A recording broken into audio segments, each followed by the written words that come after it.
पुन्हा तुमच्या आशीर्वादानं आपलं सरकार आलं तर शेतकऱ्यांची कर्जमाफी देखील या ठिकाणी आपलं सरकार करणार आहे। तर शेतकऱ्यांची कर्जमाफी देखील या ठिकाणी आपलं सरकार करणार आहे, हा शब्द आपल्या सरकारने या ठिकाणी दिलेला आहे। कर्जमाफी ही झालीच पाहिजे। जर कर्जमाफी नाही झाली तर विदर्भातला सगळा शेतकरी जो आहे तो रस्त्यावर उतरेल आणि मी त्याचं नेतृत्व करेल असं मी सरकारला इशारा देऊन ठेवतो। नमस्कार, देशोन्नतीमध्ये मी स्वप्नील दुधारे आपलं स्वागत करतो। महायुतीचं सरकार स्थापन होण्यापूर्वी निवडणुकात शेतकऱ्यांची कर्जमाफी करू आणि त्यांचा 7/12 कोरा करू असं आश्वासन देवेंद्र फडणवीस यांनी दिले होते। त्यानंतर वेळोवेळी मंत्रिमंडळाच्या बैठका झाल्या। प्रत्येक बैठकीकडे शेतकऱ्यांचं बारीक लक्ष होतं। त्यांना वाटलं आता तरी कर्जमाफी होईल। त्यानंतर देशाचा अर्थसंकल्प देखील सादर झाला। त्यावेळेस देखील शेतकऱ्यांनी आतुरतेने वाट पाहिली की या अर्थसंकल्पामध्ये तरी आमची कर्जमाफी होईल, पण शेतकऱ्यांची कर्जमाफी काही होईना। या संदर्भात आम्ही देशोन्नतीच्या माध्यमातून कृषी मंत्र्यांना भेटून देखील थेट विचारलं होतं की शेतकऱ्यांची कर्जमाफी कधी करणार।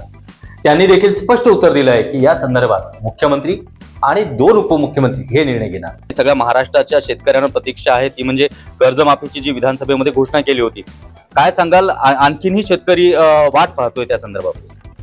बघा, कर्जमाफीची घोषणा माननीय मुख्यमंत्री महोदयांनी केली, त्यामुळे मुख्यमंत्री आणि वरिष्ठ मंत्री पातळीवरती तो निर्णय होणार आहे। आता निवडणुका झाल्या आहेत, तेव्हा होणार आहे की नाही होणार ते सांगू शकतील। त्या संदर्भात मी सांगणं बरोबर नाही, तर तो माझा विषयच नाही कर्जमाफीचा। त्यानंतर अजित पवारांनी तर सत्ता स्थापन झाल्यानंतर 201 सभेत मी कर्जमाफीबद्दल भाषण केलंच नाही असा उलट प्रश्न शेतकऱ्यांना विचारला।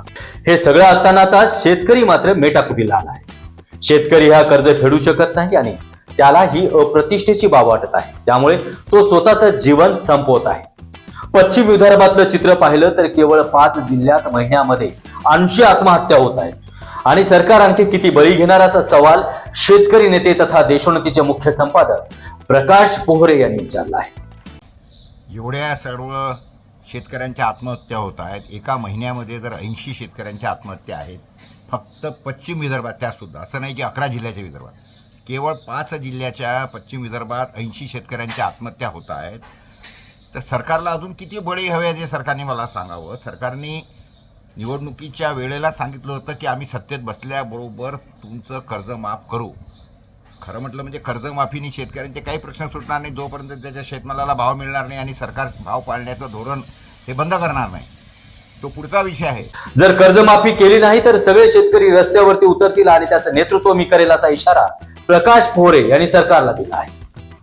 मात्र सर्वात प्रथम जर करायचं असेल तर कर्जमाफी ही झालीच पाहिजे। जर कर्जमाफी नाही झाली तर विदर्भातला सगळा शेतकरी जो आहे तो रस्त्यावर उतरेल आणि मी त्याचं नेतृत्व करेल असं मी सरकारला इशारा देऊन ठेवतो।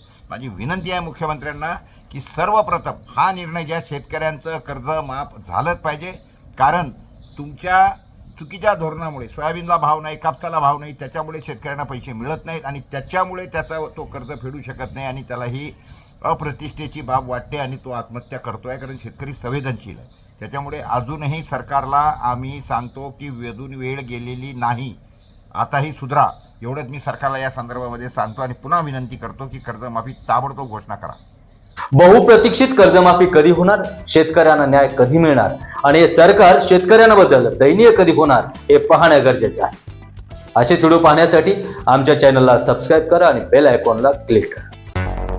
मुंबई, पुणे, नागपूर, मराठवाडा असो का विदर्भ, राजकीय, सामाजिक, शैक्षणिक क्षेत्र असो का क्रीडा, सर्वच घडामोडीचे विश्लेषण पाहायला विसरू नका। फक्त देशोन्नती न्यूजवर।